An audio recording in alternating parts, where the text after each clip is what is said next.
Home guard बांधवांच्या न्याय हक्कासाठी बसव प्रतिष्ठानच्या वतीने कालपासून आझाद मैदानात आंदोलन सुरू आहे। आपल्याशी बातचीत करण्यासाठी बसव प्रतिष्ठानचे अध्यक्ष सर काय सांगाल, नेमकी काय मागणी आपण इथे आंदोलन करतो?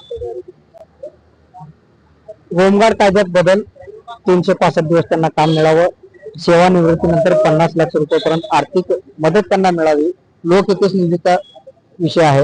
विविध कारणाने अपात्र केलेल्या लोकांना पुन्हा कामावर रुजू करून घेण्यात यावं।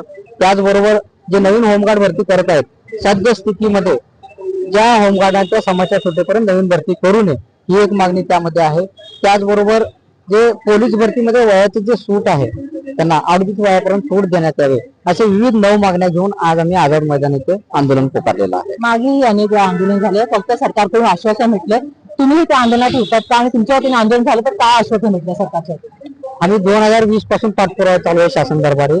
2020 मध्ये आझाद मैदान येथेच आंदोलन झालं, त्याच्यानंतर पुणे येथे जिल्हाधिकारी कार्यालयात आंदोलन झालं आणि त्या आंदोलनाच्या माध्यमातून आम्ही 4 महत्वाच्या मागण्या होमगार्डसाठी मान्य करून घेतल्या। त्यामध्ये महत्वाची मागणी म्हणजे त्यांना विमा कवच नव्हता, ते 70 लाख रुपयेपर्यंत विमा कवच हे आम्ही बसव प्रतिष्ठानच्या माध्यमातून माझ्या नेतृत्वाखाली मान्य करून घेतलं। 8,500 लोक अपात्र होते, त्यांना पात्र करून घेतलं व त्याचबरोबर जे समादेशक पद असतात ते रँक काढण्यात आले होते ते आम्ही पूर्ववत करून घेतलं। त्याचबरोबर वेळोवेळी ज्या वेळी प्रसंग पडले त्यावेळी मानधनचे विषय आम्ही मिटवत आलो। कोणाशी आपलं पत्रव्यवहार झालं का आणि तिथून काय रिप्लाय आला? मुख्यमंत्री साहेबांशी पत्रव्यवहार झालेला आहे, त्यानंतर दोन्ही गृह राज्यमंत्री ग्रामीण आणि शहरी यांच्याशी पत्रव्यवहार झालेला आहे।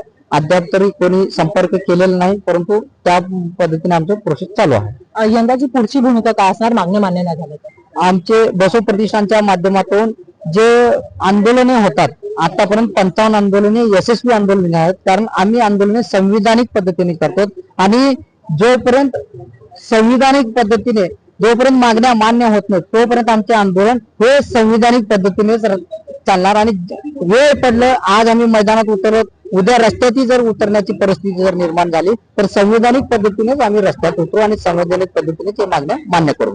किती होमगार्ड बांधव आपल्यासोबत आलेत आणि राज्याचे कोणकोणत्या जिल्ह्यामध्ये?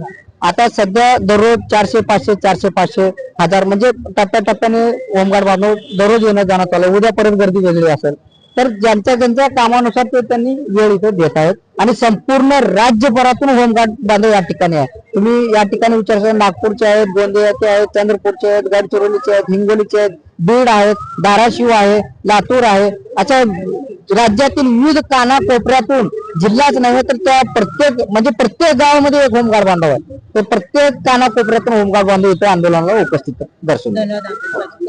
तर आपल्यासोबत बसव प्रतिष्ठानचे अध्यक्ष रामलिंग पुराणे ज्यांनी सांगितले की यंदा जर मागण्या मान्य नाही झाल्या तर आम्ही आझाद मैदान सोडणार नाही, शासन यांच्या मागण्या कधी मान्य करणार हे पाहणं नक्कीच महत्वाचं ठरणार आहे। Video journalist Abbas सोडणी, Priyanka Singh, Divya Bharat news, Mumbai.